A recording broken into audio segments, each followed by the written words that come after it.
this, you know, unfortunately, mandible being missing. But this system has been in operation for 50,000 years. Okay, this isn't going to change probably in, you know, in your lifetime. So you can count on it.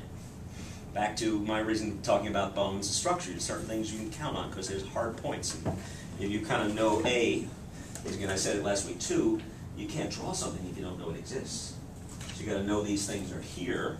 And then after you figured out that they're there, then you're going to figure out, well, what is the position and aspect of those objects that I know are there? And once again, then the miracle on miracles is how do I get them on the paper so they all add up, you know, like a mathematical equation. 2 + 2 equals whatever it's equaling. I'm not good at math. But these things are things that we have to count on. And so, once again, I know you're busy working on your anatomy assignments and your homework assignments, and you're trying like your Dickens to get it right and well done and make Kevin happy and get in the display case and all that cool stuff. But on the other hand, it's still a self-study. So some of this information ideally goes up into RAM memory. And then as we're drawing the figure, we can access it later on. We can say, oh, I know what that arm should look like in this position because I've had to deal with it in life drawing class and anatomy class, and I know these things exist. And so the next thing we have to deal with is we know elements are there, and then B, we have to get some idea of the ideal proportion of them. There's the old adage that the body is like 8, 9 heads high, and that works really well. I think I mentioned that last week too. Works fine. It is very appropriate, 8 or 9 heads, you know, roughly. And that works fine, once again, providing we're doing that. We're dealing with the figure, and it's all standing upright and straight, and normally you can make little circles and count down how many it takes you to get to the bottom. But the problem is, Bobby, who you've met already, is going to do strange things for you. He's going to, he will stand on his head if we dare him. He'll get into more foreshortened positions, and foreshortening is a problem that you're going to run into today. Foreshortening involves the visual altering. My arm is straight down. From there to there, it is, you know, going 90 degrees down. The problem is if it goes this way, it's still 90 degrees and you can understand it just fine. But on the other hand, you can't, because it's no longer the same proportion. It still is, because physically it hasn't changed. It just visually, it looks much shorter.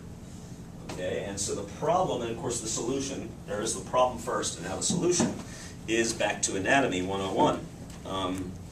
You know, the nursery rhyme or something like that. The wrist bone's connected to the elbow bone's connected to the shoulder bone, whatever. And so if you are drawing an arm, per se, and it's coming at us, the head sits here. And we have the shoulder blade, the neck is a cylinder. Real important concept, I mentioned the inlet here, the hole for the first rib. First rib's important. You know, when we study the ribs, we study the muscles, we study the bones. Their origin and where they're ending are important. If a muscle or a group of bones do one thing, they become a group. And the rib cages are a fine example of the group. We study the first rib because it's important, the neck comes out of it. The 10th rib, it's rather important because it's easily defined on almost every model. The rest come along for the ride. As I said, they're one thing, they don't do anything else. They do expand and contract maybe, but that's about it. Okay, we're looking at the hands. The hands are a magnificent piece of equipment that, well, allows us to do things like, as I said, get change at McDonald's and climb trees to get away from raging zebras and whatever the like. It allows us to contract or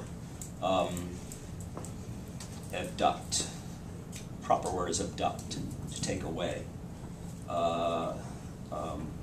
Flex, to open it up, to spring it out.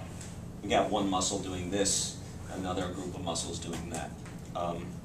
The carpal group, 8 little bitty bitty bones that you've already started to deal with in your assignment. 8 tiny little bones is the carpal group. Artistically, we just need to know they are there, because there's very little movement in them really. It does allow this, you know, the twisting, the turning, going in multiple directions at once. It allows for that. But as an artist, as an animator, you just got to know they're really there. Okay, you are putting them into your stories and your assignments, I'm sure, but you just have to know they're there. They're still important that they look nice and everything to impress the teacher, but we call it the carpal group. The metacarpals, well, they're a group too, but then we do have to study them. You know, we study the first one and the last one, and then the thumb, which is separate. But they still are a group. They also do one function. Biceps. There are 2 muscles, but it's just the bicep group. I don't worry about one versus the other as much. Although one allows one thing to happen, the other allows the other. But that's something else. So when any muscle does, any 2 muscles do the same action or movement, they become a group. And so we really have to study the group first. And then if you want to get really into it, you're going to deal with the delicate nature of which does what and what does where and whatever. And you'll see that happening a lot as we go along.